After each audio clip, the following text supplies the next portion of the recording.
পেট পিছনের সাইডে যে আপনার ব্যথা, এটা স্যার আপনার অনেক আগেও 6-7 বছর আগেও হতো, আবার এটা দেখা যাচ্ছে।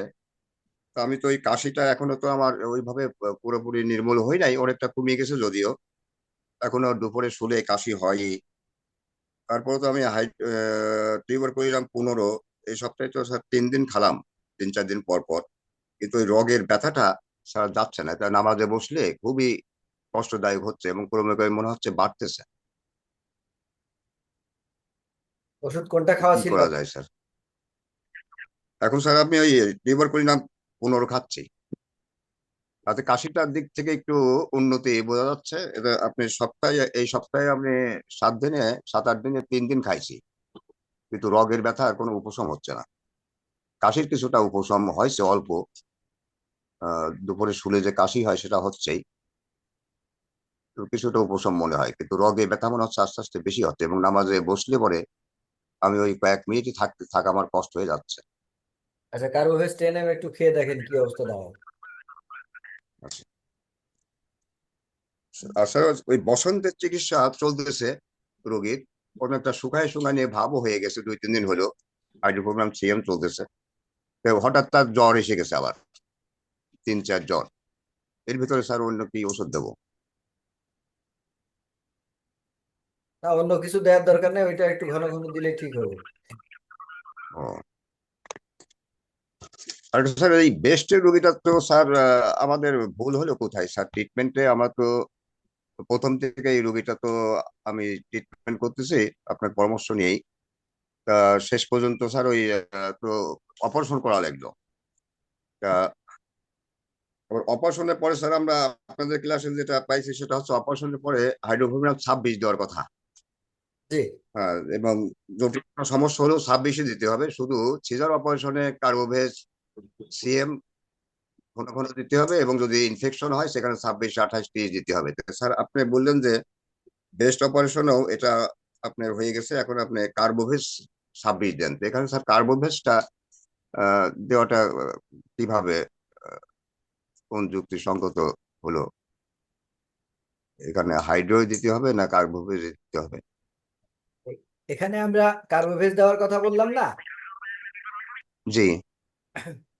কার্বোভেজ দেওয়ার কথা এই জন্য বললাম যে অপারেশন করা হয়েছে এবং অপারেশন করার পরে অ্যান্টিবায়োটিক দেওয়া হয়েছে, প্লাস তার ক্ষত রয়েছে। সব মিলাই এই কার্বোভেজ এর অনেকটা ভালো রাখবে। তো সেই হিসাবে ও, আমরা এটার পরামর্শ দিয়েছি। হ্যাঁ। জি জি।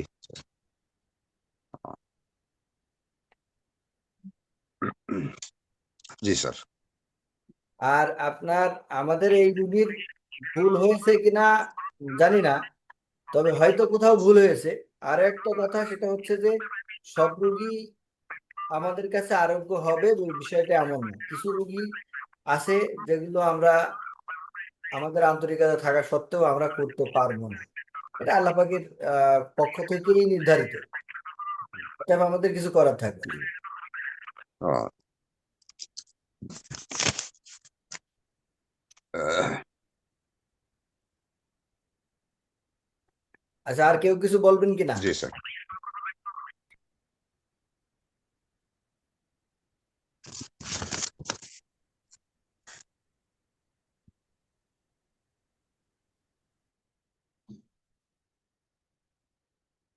কেউ কিছু বলবেন? কারো প্রশ্ন জিজ্ঞাসা থাকলে অবশ্যই আনমিউট করে করেন। সময় চলে যাচ্ছে, দ্রুত করতে হবে। আসসালামু আলাইকুম স্যার। ওয়ালাইকুম আসসালাম। স্যার আমার এক রোগীটা স্যার অবস্থা ছিল কিডনিন 7 উঠছিল। কিডনিন 7 ওঠার পরে ঢাকায় আপনার ডায়ালিসিস করছে 2-3 বার। করার পরে আপনার কিডনি এসে দাঁড়াইছিল 4-এ। এরপরে স্যার আমার কাছে আসছিল চিকিৎসার জন্য, আমি চিকিৎসা শুরু করছি হাইড্রোফোবিনাম ওই সিএম দিয়ে দিনে 3 বার করে দিছিলাম।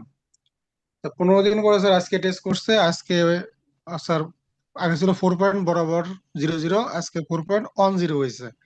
স্যার এই ক্ষেত্রে কি অন্য কোনো মেডিসিনের দিকে যাবো কিনা? ড্রোসেরা দিয়েছিলেন আপনি?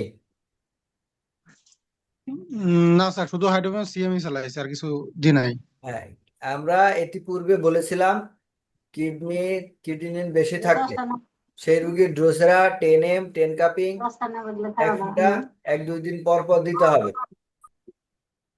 কিন্তু আচ্ছা এখন বিষয়টা হচ্ছে আমরা ড্রোসেরা 20 কাপিং প্রত্যেক দিন একবার করে দেব।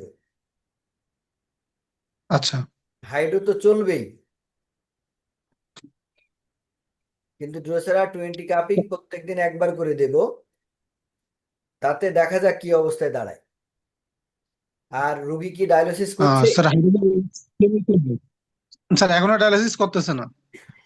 এখনো ডায়ালিসিস করতেছে না, মানে 4 পয়েন্টে আসার পরে না। ডায়ালিসিস বন্ধ করে দিয়েছে, তাই তো? জি জি জি। আচ্ছা, যে 4 পয়েন্টে আসার পরে ডায়ালিসিস বন্ধ করে দেওয়া রুগী 15 দিন ডায়ালিসিস না করে যে 4.10 এসেছে, এইটা অনেক বড় ব্যাপার। জি স্যার। স্যার আপনার একটা ভিডিওতে পাইছিলাম স্যার, আপনি ওই যে ক্রিনিন 7 থেকে হাইড্রো দিয়ে 3-এ নামাই ফেলছিলেন, একটা লেকচার শুনছিলাম। পরে আমি এইভাবে আগাইছি। তা এই অবস্থা 15 দিন পরে আজকে টেস্ট করে এই অবস্থায় এসে দাঁড়াইছি স্যার। তো ঠিক আছে, আপনি ড্রোসেরাটা চালু করেন, দেখবেন যে আরো আহ, কমে আসবে ইনশাল্লাহ। স্যার হাইড্রো যে 3 বার দিছি, 3 বারই থাকবে নাকি স্যার সংখ্যা বাড়াবো? না না, যেভাবে আছে ওইভাবেই থাক, হাইড্রোতে হাত দিতে হবে না, আপনি শুধু ড্রোসেরাটা অ্যাড করেন। জি স্যার। স্যার আরেকটা পেশেন্টের ব্যাপার হলো স্যার, আরেকটা পেশেন্টের আপনার ওই যে ভোকাল কর্ডের এখানে টিউমার ছিল। হুম। টিউমারটা স্যার 8-10 বছর আগে থেকে শুরু করতে, পরে ডাক্তার তাকে অপারেশন করতে কইছে, কিন্তু সে অপারেশন করে নাই। বর্তমানে স্যার তার ক্যান্সার ধরা পড়ছে এবং তার ভয়েস বন্ধ হয়ে গেছে, মানে কথা কইতে পারে না। জি জি। পরে স্যার আমার কাছে আসছিল, আমি প্রথমে রোগী দেখতে চাই নাই। পরে ওনারা জোরপূর্বক এক প্রকার ওষুধ নিয়েছে, নেওয়ার পরে স্যার আমি হাইড্রোবিনাম সিএম দেওয়ার পরে 26 দিছিলাম। 26 দেওয়ার পরে স্যার ঘটনা হয়েছে, সে আগে কথাটা বন্ধ ছিল, কথা বলতে পারতেছে, মানে কথাটা ফুটছে এবং তার খাওয়া দাওয়া যেটা বন্ধ হয়েছিল এটা করতে পারতেছে। তো আচ্ছা, 26 দেওয়ার পরে আমি এই মাসে তাকে 20 দিয়ে আপাতত বিদায় করছি। কিন্তু এর পরবর্তীতে স্যার এই রোগী কিভাবে আগাবো, যেহেতু ক্যান্সারের পেশেন্ট। 26 দিয়েছিলেন, 26 দেওয়ার পরে যে উন্নতি হয়েছে তারপরে আপনি কি করেছেন বললেন? স্যার এর পরবর্তী মাসে আমি 28 দিছি স্যার, 1 মাসের জন্য আবার। আচ্ছা, আপনি সব থেকে ভালো হতো যদি 26-এই থাকতেন এবং 28 এক্সট্রা দিয়ে দিতেন। আসলে ক্যান্সারের রুগীতে খুব ধীর গতিতে এগোতে হয়। এখানে রোগীর অবস্থার উপরে নির্ভর করে দৌড়াদৌড়ি করতে হয়। আহ, ক্যান্সারের রুগীরা সাধারণত হায়ার পোটেন্সি নিতে পারে না। তো সেই জায়গায় এই যে আচ্ছা 26 রিসিভ করেছে, সেইটা অনেক বড় আহ, ভালো একটা খবর। এবং এর সাথে সাথে আপনি 26 থেকে যেহেতু 28 গিয়েছেন এবং 28 শুরু করেছেন, অপেক্ষা করেন, যদি দেখেন যে 28 কোনো রকম ঝামেলা করছে তাহলে 26-এ ফিরে আসবেন এবং ধীরে ধীরে এগিয়ে যাবেন। আর আমরা যেটা বলি সব সময়, যে আমরা দ্রুত রোগীর রোগ আরোগ্য করবার জন্য আমাদের যে সাইকেলগুলো রয়েছে এই সাইকেলগুলো একবার করে ঘুরে আসবো মাঝে মধ্যে, এক ডোজ এক ডোজ করে ওষুধ দিয়ে। তো এটাও এখানেও ঠিক সেম নিয়মে আপনি এগিয়ে যাবেন। আর কোনো সমস্যা মনে হলে অবশ্যই ফোন করবেন অথবা হোয়াটসঅ্যাপে মেসেজ করবেন। আমি যে কোনো একটা সময়ে ফাঁকে আপনার মেসেজের উত্তর দেওয়ার চেষ্টা করবো ইনশাল্লাহ।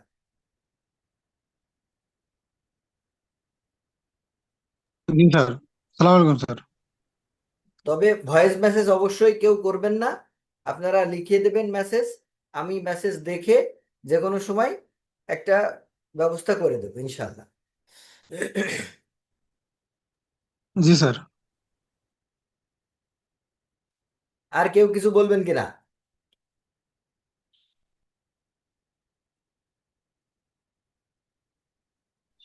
সালাম আলাইকুম স্যার। ওয়ালাইকুম আসসালাম। জি স্যার, ওই কেমন আছেন স্যার আপনি? আমি আলহামদুলিল্লাহ ভালো আছি, আপনি বলেন। জি স্যার, ওই যে গত ক্লাসে বলছিলেন যে কিডনির চিকিৎসায় ডসেরা 10 M 20 কাপিং করে দেওয়ার জন্য, কিন্তু পাশ হিস্ট্রিতে ওই রোগীর আপনার ছিল, টিবি ছিল। এই ক্ষেত্রে কি করা স্যার? তাহলে তো অবশ্যই ড্রোসেরা দেওয়া যাবে না। তো জি স্যার। হ্যাঁ, সেক্ষেত্রে আমরা হাইড্রো দিয়েই এগিয়ে যেতে হবে আমাদের। যে হাইড্রো দিয়ে ওই তারপরে সরিনাম, তারপরে ওই যে সিবি, এগুলো জি দিয়ে আগাইতে হবে। জি জি, আর মাঝে মাঝে কি মাঝে মাঝে কি টিউবারকুলার দিতে হবে স্যার? দেওয়া যাবে, টিউবারকুলার দেওয়া যাবে, কোনো সমস্যা নেই। তবে ড্রোসেরার ক্ষেত্রে অবশ্যই কিন্তু টিবি, পাস্ট হিস্ট্রিতে টিবি থাকলে, রোগীর পার্সোনাল পাস্ট হিস্ট্রিতে টিবি জি থাকলে অবশ্যই ড্রোসেরা স্কিপ জি স্যার। করতে হবে। এটা কিন্তু বলার অপেক্ষা রাখে না। জি স্যার। আর স্যার ওই আপনার ভিডিওতে কত নম্বর ভিডিওতে মানে কিডনি রোগের চিকিৎসাগুলি আছে, একটু বলতে পারবেন কাইন্ডলি? এই মুহূর্তে বলতে পারবো না।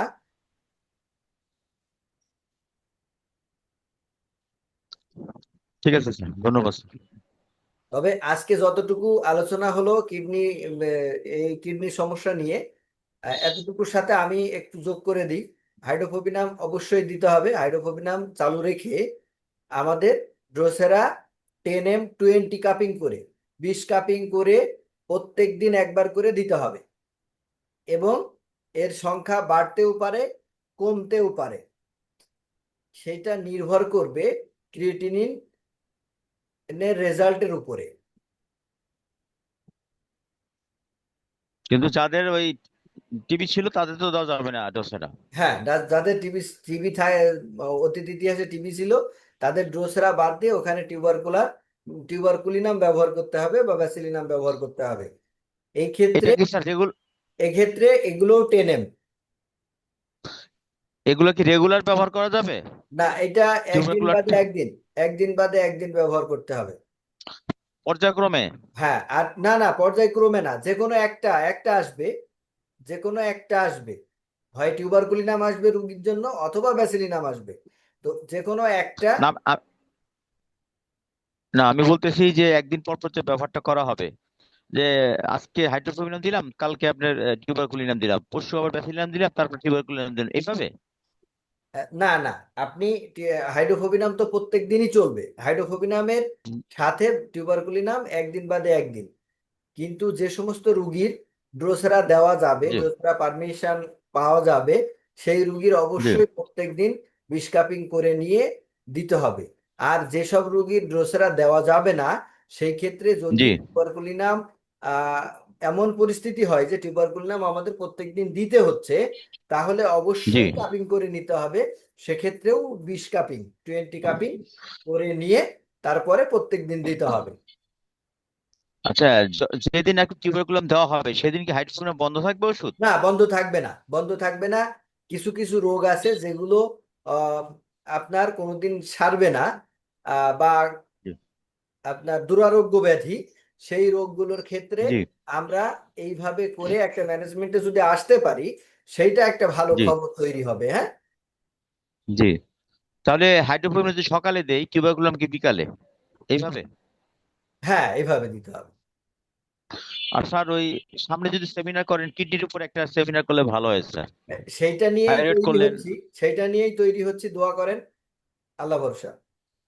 জি স্যার স্যার। আচ্ছা স্যার, ধন্যবাদ স্যার। আচ্ছা, আসসালামু আলাইকুম। ওয়ালাইকুম আসসালাম।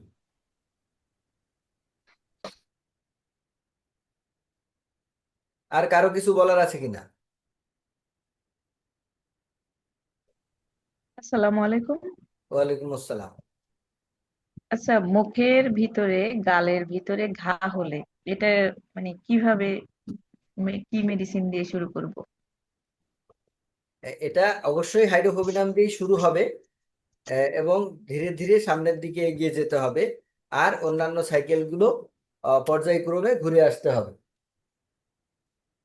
হাইড্রোকোবিনাম সিএম দিয়ে শুরু করলে এটা প্রাথমিক অবস্থায় কয়বার দিব এবং কিভাবে দিব, কাপিং করে দিতে হবে কিনা?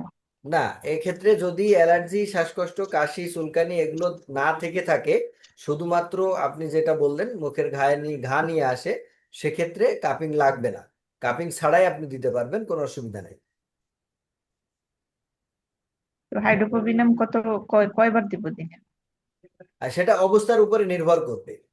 যে যদি খুব সিরিয়াস হয় তাহলে বেশি দিতে হবে, যদি সিরিয়াস কম হয় তাহলে কম দিতে হবে। তবে ওকে, যদি হাইড্রোকোবিনামে উন্নতি না পাওয়া যায়, তাহলে সরিনাম দিয়ে থুজা 1 ডোজ দিয়ে কার্বোভেজে চলে যেতে হবে। এক্ষেত্রে যদি আহ, বাচ্চা রুগীর হয়, সেক্ষেত্রে বাচ্চার গালে ব্যথা হতে পারে। এই রকম হলে অবশ্যই কার্বোভেজ টেনেম দিতে হবে, কারণ কার্বোভেজ টেনেম খুব দ্রুত ইফেক্ট করে এবং দ্রুত রুগীকে একটা স্বস্তির জায়গায় দাঁড় করায়। তো সেক্ষেত্রে বাচ্চাদের কষ্টটা একটু বেশি থাকে, কারণ বাচ্চাদের কষ্টে সবাই ব্যথিত হয়। তো সেই জন্য না, বাচ্চাদের এটা ক্ষেত্রে বাচ্চা না, আমাদের একটু এটা বাচ্চা আহ, না, বড় না, বড় আমি বড় আমি শেষ পেশি। করি, বাচ্চাদের ক্ষেত্রে একটু সিরিয়াস ভাবে আমাদের ট্রিটমেন্ট গুলো দিতে হয়। তো বাচ্চাদের জন্য টেনেম দিলে দ্রুত ব্যথা কমে আসবে, তার ঘায়ের উপশম হবে। আর যদি আহ, বাচ্চা না হয়ে বড় হয়, তাহলে অবশ্যই সিএমএ থাকতে হবে। তবে কার্বোভেজে যাওয়ার শর্ত হচ্ছে আগে হাইড্রোফোবিনাম দিতে হবে। হাইড্রোফোবিনাম যদি কাজ না করে, দেন আমাদের সরিনাম থুজা 1 ডোজ করে দিয়ে তারপর কার্বোভেজে আসতে হবে। ওকে, থ্যাংক ইউ। জি। আর একটা বিষয়, যদি দেখা যায় যে এই মুখের ঘা এই রুগীর মাঝে মধ্যেই হতে থাকে, তাহলে আমাদের ওষুধের পাশাপাশি অবশ্যই B50, যে ভিটামিন ট্যাবলেট বা ক্যাপসুল পাওয়া যায় বাজারে, ওইটা একটানা 3 মাস খাওয়াতে হবে। নিয়মটা হচ্ছে, প্রথম মাস প্রত্যেক দিন 3 বার 3টা, এক সকালে একটা, দুপুরে একটা, রাতে একটা। দ্বিতীয় মাস সকালে একটা, রাতে একটা। তৃতীয় মাস তৃতীয় মাস শুধুমাত্র একবার একটা করে। এভাবে মোট 3 মাস একটানা খাওয়াতে হবে। তাহলে স্থায়ীভাবে এই ভিটামিনের অভাব পূরণ হবে এবং মানুষটা দীর্ঘদিন সুস্থ থাকবে। ভিটামিন কি বললেন স্যার? বুঝতে পারিনি। B50। B50, ওকে।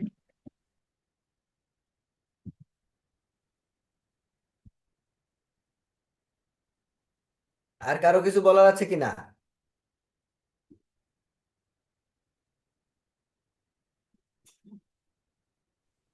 সালামু আলাইকুম রহমতুল্লাহ। ওয়ালাইকুম আসসালাম রহমতুল্লাহ। স্যার ওই আমার 3টা পেশেন্টের কথা বলতে আর কি, একই ফ্যামিলির। তার সাথে আলোচনা করছিলাম, ওদের নাকে পলিপ হয়েছিল আর প্রচন্ড মাথা ব্যথা আছে। তো আমি ওদেরকে আইডো থেকে ঘুরে আসছি, তো স্যারের সাথে কথা বলার পর স্যারে বলছিলেন আর কি CBCM একজনকে, CB01 একজন, আর একজন হয়েছে 26 থেকে শুরু করার জন্য। তাও করেছি, এখনো কোনো ইমপ্রুভ হচ্ছে না, কি করার?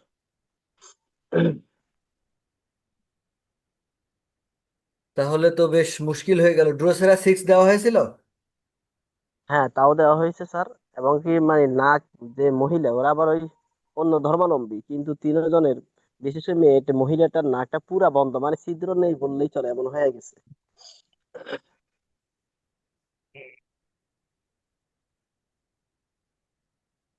তাহলে এক কাজ করেন, জি স্যার। আপনি প্রথম যে রুগীর কথা বলছি, সেই জি। সেই রুগীকে কি দেওয়া ছিল? 3টা রুগীর কথা বলেছেন তাকে তো? জি স্যার, প্রথম যে রুগীটা ছিল বাচ্চা, তাকে CBCM এর কথা বলা হয়েছিল। আর ওর আব্বাকে মাইগ্রেন প্রবলেম কেন্দ্রিক ছিল, তো সেটা CB0/1 এর কথা বলা হয়েছিল। আর ওই মহিলাটাকে বলা হয়েছিল 26-এর কথা, CB26। আচ্ছা। আহ, তাহলে এখন আপনি সবাইকে মেডো সিএম 1 ডোজ দিয়ে আসেন। জি। ঠিক আছে? জি স্যার। দিয়ে যার যা ওষুধ ছিল সেগুলো এক এক ধাপ করে পাওয়ার বাড়ান, 1 ধাপ করে। জি। আচ্ছা স্যার। জি। জি ঠিক আছে স্যার। আর একটা বিষয় হলো স্যার, আমার ওই বাচ্চা ছোটটা, ও জন্মের পর থেকে বাচ্চাদের যে গলায় যে ঘাটা পড়ে, বাচ্চা হ্যাঁ, বলেন। চারিদিকে সব লাইট মাইট জ্বলিয়ে আগার করতে লিখে না। মুসলিমউদ্দিন, স্যার। বলেন। স্যার, ওই আমার বাচ্চা আর কি, ওই ছোটটা, ও জন্মের পরে হওয়ার পর থেকে গলায় সাধারণ যে ভাঁজটা পড়ে ছোট বাচ্চাদের, ওইটাতে গা হয়ে যায়। তো ওইটা এখনো শুকায়নি, আমরা রোদেও দিয়েছি দীর্ঘদিন যাবত, কিন্তু কোনো কাজ হচ্ছে না, শুকাচ্ছে না, এটা ঘাটা গায়ে রয়ে গেছে, ভাঁজগুলো গলার ভাঁজগুলো, এখন কি করার? ওর ওষুধ কিছু দেওয়া হয়েছিল? ওকে ওই ওর আবার মাথায় দাঁত হয়েছিল, সেই জন্য মেডিসিন দেওয়া হয়েছে, এখন সেটা আলহামদুলিল্লাহ ভালো আছে, সমস্যা নাই। বাকি কি- মাঝখানে কাশি হয়েছিল, তো কাশির জন্য, জ্বর ও কাশির জন্য ওকে ওই সিবি চালানো হয়েছিল, সিবিসিএম, এখন আলহামদুলিল্লাহ ওইটাও কম আছে। আচ্ছা, এখন শুধু সিবিসিএমটা লাগাতে থাকেন গলায়। এখন স্যার ওর সিবি 15 চলছে বর্তমানে। আচ্ছা, তার 15ই 15ই। আচ্ছা স্যার, জি স্যার, এটাই। সালাম আলাইকুম। ওয়ালাইকুম আসসালাম। আর কারো কিছু বলার আছে কিনা?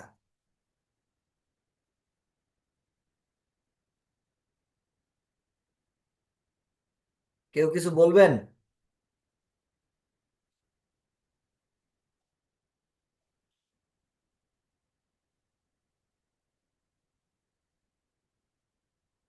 কারো কোনো প্রশ্ন আছে?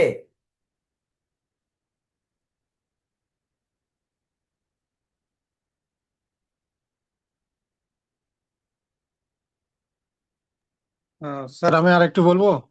জি জি, অবশ্যই। স্যার আমার আজকে একটা পেশেন্ট আসছিল, এই পেশেন্টসের স্যার ওই কিডনির সমস্যা ছিল। পেশেন্টের বয়স একদম কম, 34 বছর, অবিবাহিত। স্যার এই কিডনি ছিল 2.6। যখন আমার কাছে আইছিল আমি হাইড্রোবোভিন 26 দিয়ে শুরু করছিলাম, সিএম দিয়ে পরে 26 দিয়ে, 26, 28, 30 পর্যন্ত গেছি। এরপরে স্যার কিডনি আইছিল আপনার 1.4, মানে লেভেলে চলে আসছিল, একদম বর্ডার লাইনের লেভেলে। জি পরে স্যার আজকে টেস্ট করে, আমি কিছু টেস্ট দিছিলাম, টেস্ট করার পরে স্যার তার প্রস্রাবে ইনফেকশন ধরা পড়ছে, আর অ্যালবুমিন পাস হচ্ছে, জি। আর কিডনিটা স্যার 1.4 থেকে 1.6 গেছে। এখন ওষুধ স্যার এই ক্ষেত্রে কোনো কিছু ওষুধ অ্যাড করবো কিনা আর? ওষুধ কি বন্ধ ছিল? না স্যার, ওষুধ 1 মাস রানিং ছিল, আমার লাস্ট 30 চলতেছিল তার। আচ্ছা, এই যে এখন অ্যাড করবেন ড্রোসেরা। স্যার আরেকটা কথা, স্যার ডোসেরা দেওয়ার আগে কি স্যার কার্বোভেজ, ওই সরিনাম বা কার্বোভেজ যাওয়া লাগবে, নাকি ডাইরেক্ট ডোসেরা চলে যাবো? সরিনাম দিতেও পারেন, নাও পারেন, কোনো সমস্যা নেই। তবে আহ, এই রুগী যেহেতু বেশ কিছুদিন ধরে আপনার চিকিৎসাধীন আছে, তাহলে অন্যান্য সাইকেলের একটা একটা ডোজ পাওয়া উচিত, সেই হিসাবে দিতে পারেন। এমনি স্যার আমি সরিনাম ঘুরাইছি, কার্বোভেজ ঘুরাইছি, আর থোজা বন্দুক গেছি। আর ঠিক আছে, এখন ডোসেরা শুরু করেন, সমস্যা নেই। সোজা আর এক এক দুই ডোজ দিয়ে দিয়ে নেবেন। জি স্যার। স্যার আরেকটা প্রশ্ন করতাম স্যার। জি জি। স্যার ওই 2 বছর আগে একটা মহিলা রোগীর, বয়স 45, আপনার ওই টিবি ধরা পড়ছিল। পরে 2 বছর ধরে ওই টিবি 6 মাসের যে ওদের কোর্স থাকে, কোর্স কমপ্লিট করছে, এরপরে আবার ধরা পড়ছে, আবার করছে, এইভাবে স্যার 4টা ওষুধ খাইছে।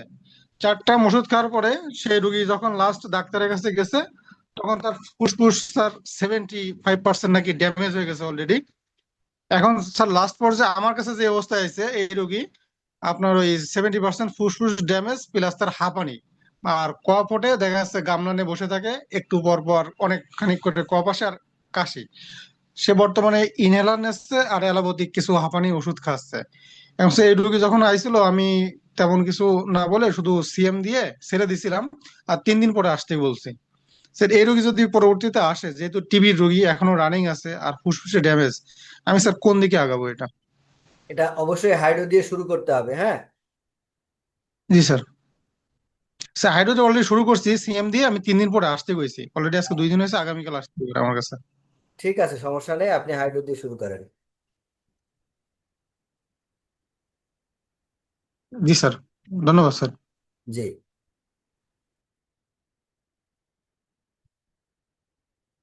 আর কেউ কিছু?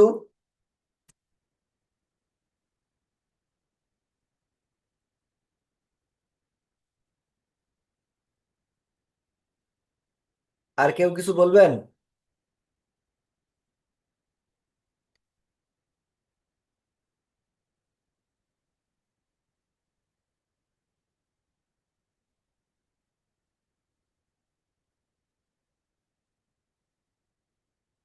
আর কারো কিছু বলার আছে?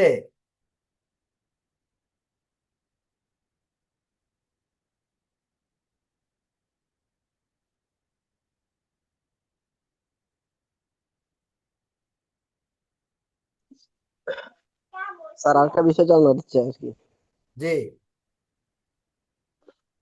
স্যার ওই একটা বাচ্চা আর কি, ছোট মাত্র 1 মাস বয়স চলে।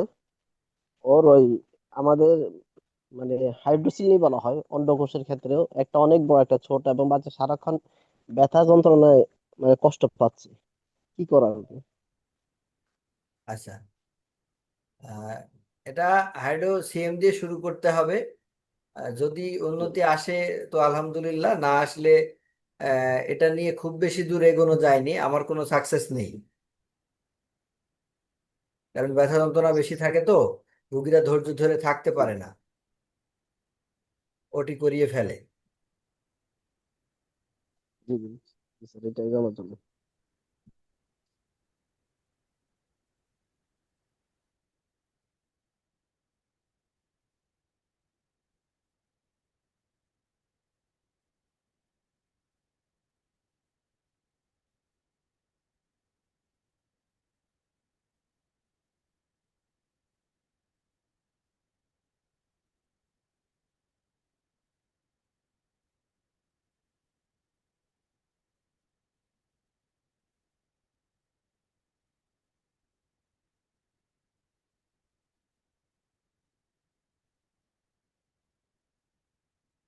আচ্ছা, আমি যেটা শো করেছি এটা দেখা যায় কিনা?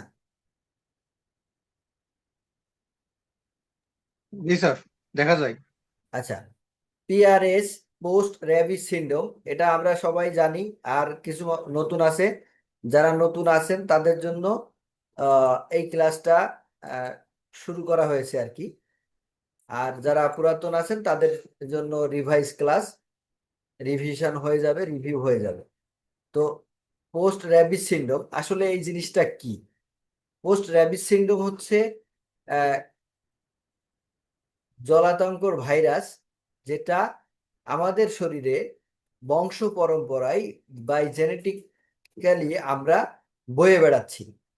এখন প্রশ্ন হতে পারে আসলে আমাদের কুকুরের সাথে ওঠা বসা নেই, আমাদের পরিবারে কেউ আহ, জন্ম কি বলে আমার জন্মের পরে বা আগে কখনো কেউ জলাতঙ্কে আক্রান্ত হয়নি, এই ধরনের ইতিহাস নেই। আসলে কুকুরের কামড়ানোর কোনো ইতিহাস নেই, আঁচড় দেওয়ার কোনো ইতিহাস নেই।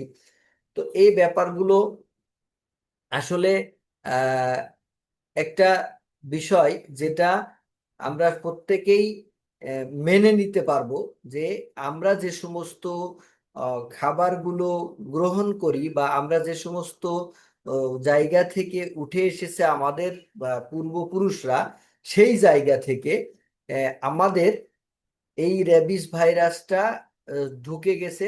আমি বলেছি জেনেটিক্যালি এটা বহন করে। অবশ্যই জেনেটিক্যালি বহন করতে গেলে আমার 10 পুরুষ, 5 পুরুষ, 15 পুরুষ, যে কোনো এক পুরুষ আগে, যে কোনো এক পুরুষের মাধ্যম দিয়ে আমাদের ভিতরে এটা ঢুকেছে। এখন আরেকটু যদি আমরা অ্যাডভান্স চিন্তা করি যে আরো রিসেন্ট কবে ঢুকেছে আমাদের, যা যে সমস্ত জিনিসগুলো, যে সমস্ত মুরগি, হাঁস বা খাসি, গরু, এগুলো যেগুলো গ্রামে পালিত হয়, সেই ক্ষেত্রে গ্রামে যে পরিবেশে, গ্রামীণ পরিবেশে, সেখানে কিন্তু কুকুর, বিড়াল, হাঁস, মুরগি, গরু, ছাগল সব একসাথে চলাফেরা করে, একসাথে খাবার দাবার খায়, একসাথে ঘুমায়, একই পাত্রে পানি খাচ্ছে, একই পাত্রে খাবার খাচ্ছে, এরকম একটা পরিবেশ কিন্তু গ্রামীণ পরিবেশে যদি আমরা যাই আমরা দেখতে পাবো। তো সেই জায়গা থেকে যদি রেবিসের ভাইরাসটা যেহেতু কুকুরের শরীরে থাকে, তো সেই রেবিস ভাইরাসটা এই সমস্ত প্রাণীর মাধ্যম দিয়ে আমরা এদেরকে যখন খাচ্ছি বা ভক্ষণ করছি, তখন কিন্তু আমাদের শরীরে ঢুকে পড়ছে। আহ, তখন আমাদের শরীরে কিভাবে ঢুকছে, আমাদের প্রশ্ন আসতে পারে যে আসলে আমরা যে হাই হিটে রান্নাটা করছি, এই রান্না করার ফলে আহ, এই জীবাণুগুলো তো মারা যাচ্ছে। জীবাণুগুলো মারা যাচ্ছে যেহেতু এটা জেনেটিক্যালি বহন করে, তো সেই জন্য জীবাণু মারা গেলেও জীবাণুর জেনেটিক ম্যাটেরিয়ালস, সেটা কিন্তু ধ্বংস করতে গেলে যে পরিমাণ হাই হিট দরকার, আমরা সেই পরিমাণ হাই হিট দিয়ে আমাদের খাবার রান্না করি না। তো সেই কারণে এই খাবারের সাথে আমাদের ভিতরে কিন্তু এই র্যাবিসের জেনেটিক ম্যাটেরিয়ালস ঢুকে যাচ্ছে। এর ফলে কি হচ্ছে, আমাদের সমাজে ভয়ঙ্কর কিছু পরিবেশ তৈরি হচ্ছে। ভয়ঙ্কর পরিবেশ কিরকম, যে এই মানুষগুলো দু ধরনের হয়ে থাকে, একটা হচ্ছে ভালোর দিক, একটা খারাপের দিক।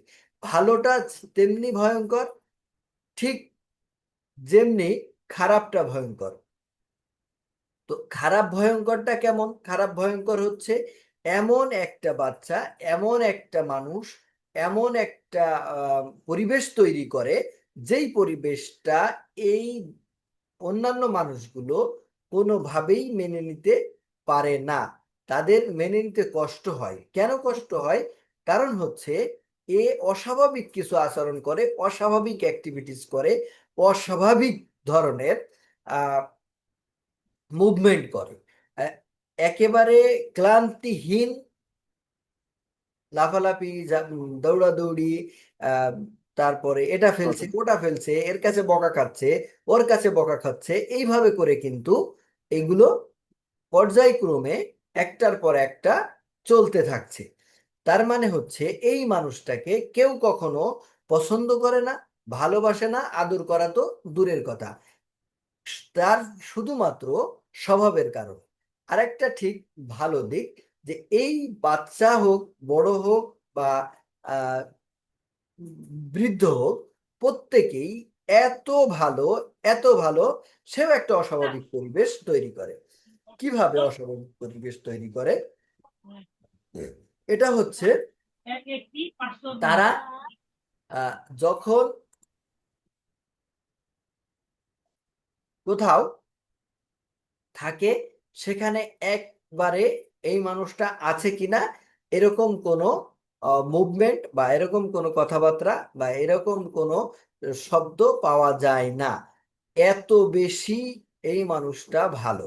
তো এই জায়গায় একটা অস্বাভাবিক পরিবেশ তৈরি হচ্ছে, যেখানে একটা মানুষ থাকলে অন্তত আহ বোঝা যাবে যে এখানে একজন মানুষ আছে, কিন্তু এই মানুষটা থাকার কারণে এখানে পরিবেশটা এমন তৈরি হয়েছে একজন মানুষ আছে কিনা সেটা বোঝার কোনো উপায় নেই। তো এই সমস্ত জায়গাগুলো থেকে যদি আমরা ফাইন্ড আউট করতে পারি যে এরা পিআরএস এর মানুষ, তো এখানে এরা যখন অসুস্থ হয় তখন কিন্তু ভয়ঙ্কর ভাবে অসুস্থ হয়ে পড়ে, যে অসুস্থতা সাধারণ চিকিৎসায় বা প্রাথমিক চিকিৎসায় ঠিক করা সম্ভব হয় না। তাদেরকে অবশ্যই হাসপাতালে অ্যাডমিশন করাতে হয়, হাসপাতালে ভর্তি রাখতে হয়। তারপরে ওখান থেকে আবার হায়ার অ্যান্টিবায়োটিক দিয়ে বিভিন্ন ঔষধ ম্যানেজমেন্টের মাধ্যম দিয়ে তাদেরকে সুস্থ করিয়ে বাড়ি আনা হয়। তো এই মানুষগুলো যখন অসুস্থ হয় তখন এরকম ভয়ঙ্কর ভাবে, সে ভালো হোক বা খারাপ আহ হোক, যে সাইডের মানুষই হোক না কেন, তাদের অসুস্থতা গুলো এই ধরনের ভয়ঙ্কর ভাবে আক্রমণ করে। এবং এই আক্রান্ত হওয়ার পর এরা কিন্তু দীর্ঘদিন অসুস্থ থাকে এবং দীর্ঘ সময় ধরে তাদের আহ, ডাক্তারের আন্ডারে, হাসপাতালের আন্ডারে, হাসপাতালে যাওয়া আসা, ডাক্তারের কাছে নিয়মিত ভিজিট করতে যাওয়া, এগুলো কিন্তু তাদের একটা রুটিনের মতো হয়ে যায়। মাসে একবার দুইবার রুটিন চেক আপ তাদের করতেই হচ্ছে। এমনটা নয় যে মানুষটা সুস্থ আছে কিন্তু প্যানিকড হয়ে সে বারবার ডাক্তারের কাছে যাচ্ছে, বিষয়টা এমন নয়। বিষয়টা হচ্ছে তাকে বাধ্য করছে, কে বাধ্য করছে? PRS, post rabies syndrome. এই একে বাধ্য করছে যে তুমি অবশ্যই তোমার ডাক্তারের কাছে যাবে এবং ডাক্তারকে তোমার অবস্থা দেখাবে, ডাক্তারকে তোমার অবস্থা বর্ণনা করতে হবে। এবং ডাক্তার এই মানুষটাকে মুক্তি দিতে পারে না, কারণ হচ্ছে সে পিআরএস এর ব্যবহার করে না। তো এই মানুষটা যখন পিআরএস এর ব্যবহারটা না পাচ্ছে, তখন তার ভিতরে আহ, অন্যান্য আরো সমস্যা তৈরি হচ্ছে। একটা ছোট্ট সমস্যা নিয়ে গিয়ে আরো অন্যান্য সমস্যা তৈরি হচ্ছে। আমাদের ক্লাস প্রায় শেষের দিকে। আজকে আমরা পিআরএসটা সম্পূর্ণ শেষ করতে পারবো না, আগামী ক্লাসে আমরা পিআরএসটা সম্পূর্ণ শেষ করবো ইনশাল্লাহ।